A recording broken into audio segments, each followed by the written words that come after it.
YTN을 향한 시청자 의견이라면 모두 귀 기울여 듣고 답하는 시청자 톡톡 Y 시간입니다. 오늘 주목한 시청자 의견을 AI 앵커 Y구가 소개해드립니다. 지금 바로 만나보시죠. 안녕하세요. AI 앵커 Y구입니다. 오늘의 첫 번째 주제는 차량 화재에 대한 시청자 의견을 들어봤습니다. 자세한 내용 지금 바로 보시죠.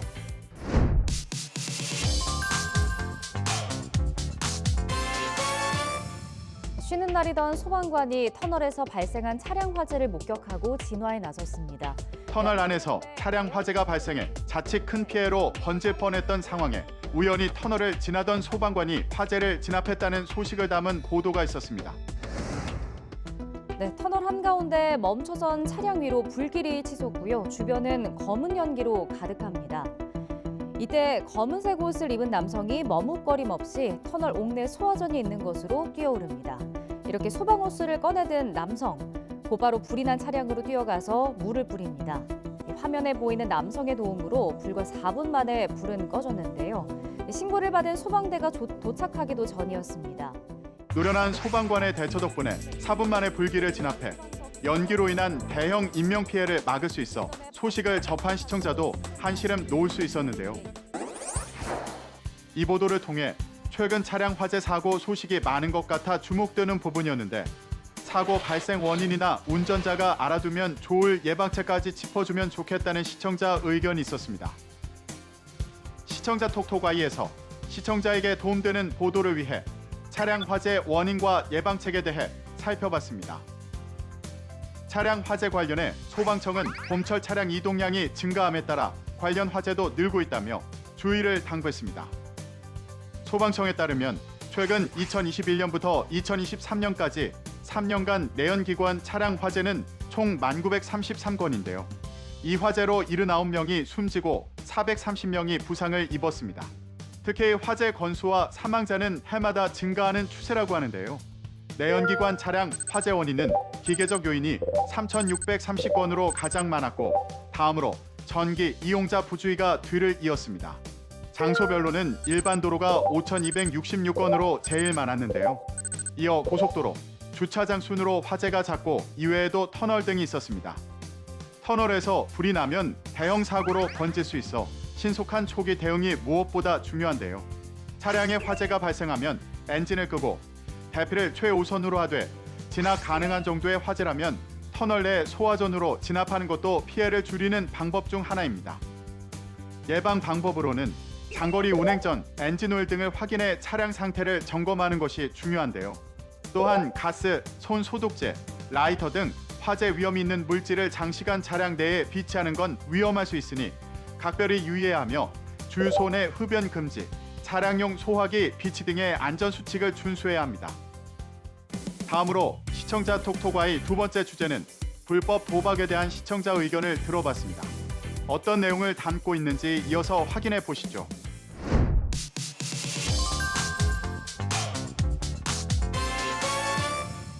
술을 마시며 카드 게임을 할 수 있는 홀덤펍에서 마치 카지노처럼 게임칩과 현금을 불법으로 바꿔가며 도박을 한 손님과 업주들이 무더기로 적발됐습니다. 홀덤펍에서 게임칩을 현금으로 환전하는 불법 도박이 무더기로 적발되면서 경찰이 적발하게 된 과정을 전한 리포트가 있었습니다. 불법 도박 첩보를 입수한 경찰은 증거를 잡기 위해 한 달가량 잠복 수사를 해온 것으로 전해졌습니다. 업주 4명과 손님 17명, 종업원 7명을 현장에서 검거한 경찰은 적발된 업소에서 업주들의 휴대전화와 노트북, 장부 등을 확보해 분석하고 있습니다. 경찰은 이를 토대로 자금 흐름을 추적해 범죄 수익을 환수하고 추가 단속도 이어갈 방침입니다. 불법 도박장으로 운영된 홀덤펍이 지금껏 단속을 피해왔으나 경찰의 잠복 수사로 결국 검거되었고 앞으로 추가 단속도 이어나갈 것임을 전해왔는데요. 이번 보도에서 등장한 홀덤펍은 이미 하나의 영업 형태로 자리를 잡았는데 어디까지가 합법이고 어떤 행위를 하면 불법인지에 대한 구체적인 설명이 없어 아쉬웠다는 시청자 의견이 있었습니다. 시청자 톡톡Y에서 자세한 내용을 보충하기 위해 불법 도박의 범위와 유형을 정리해봤습니다.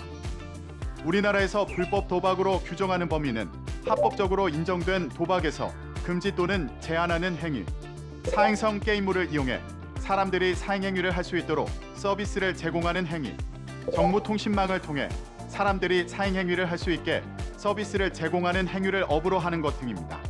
정부가 합법으로 지정한 도박의 유형은 카지노, 경마, 경륜, 경정, 체육진흥 투표권, 복권, 소싸움인데요. 이 경우도 허가받지 않은 사업자가 운영하는 곳에서 하는 도박과 법률에서 지정되지 않은 도박은 모두 불법 도박입니다. 예를 들어 강원랜드가 강원도 정선에서 운영하는 카지노는 합법이나 오피스텔, 아파트, 보드카페 등에서 일정 수준의 영업장과 시설을 갖추고 허가받지 않고 운영하는 카지노는 불법인데요. 또 온라인이나 허가받지 않은 영업장에서 발권받는 복권, 막권, 투표지를 구매하는 것도 불법입니다.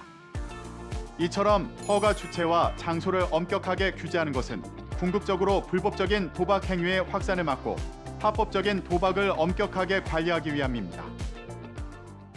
마지막으로 오늘 시청자 톡톡아이 세 번째 주제는 노점상 무단 점유에 대한 시청자 의견을 들어봤습니다.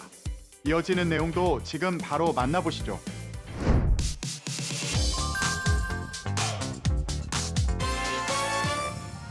서울 제기동 경동시장 일대 노점 수백 곳을 대상으로 강제 철거가 진행되며 곳곳에서 충돌이 이어지고 있습니다. 오랜 기간 장사를 이어온 노점이 강제 철거로 인해 노점 상인과 구청 간의 갈등 상황을 전한 리포트가 있었습니다. 이미혜진 기자입니다. 서울 청량리역 근처에 있는 경동시장. 인도를 경계로 상가와 노점이 줄지어 있습니다. 이곳에서 50년 가까이 채소를 팔며 두 자식을 키운 박희임 씨는 요즘 노점 철거 걱정에 밤잠을 설치기 일쑤입니다. 아침에 나오면은 이런 우산이 제대로 있나, 물건이 제대로 있나, 그거부터 보는 거야. 뭔 대책도 없이 이렇게 세계 노점을 다 없앤다고 하니까 우리는 막막한 거예요, 솔직히 말해서. 철거 대상이 된 노점 상인과 구청 관계자, 그리고 민주노점상 전국 연합까지 다양한 의견을 가진 사람들의 인터뷰를 통해 상황을 구체적으로 전하면서 갈등의 쟁점에 대해 생각해 볼 수 있었는데요. 노점의 철거를 반대하는 목소리와 철거를 진행하는 구청의 목소리를 전했는데 보도에서 대안으로 거론된 도로 점용 허가제 내용이 무엇인지 궁금했다는 시청자의 의견이 있었습니다. 궁금함이 남지 않는 보도를 위해 시청자 톡톡아이에서 도로 점용 허가제에 대해서 자세히 알아봤습니다.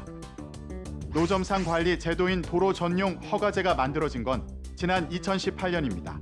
단속 대상이었던 노점을 서울시가 만든 가이드라인에 따라 영업하면 허가를 내주겠다는 취지로 만들어졌습니다.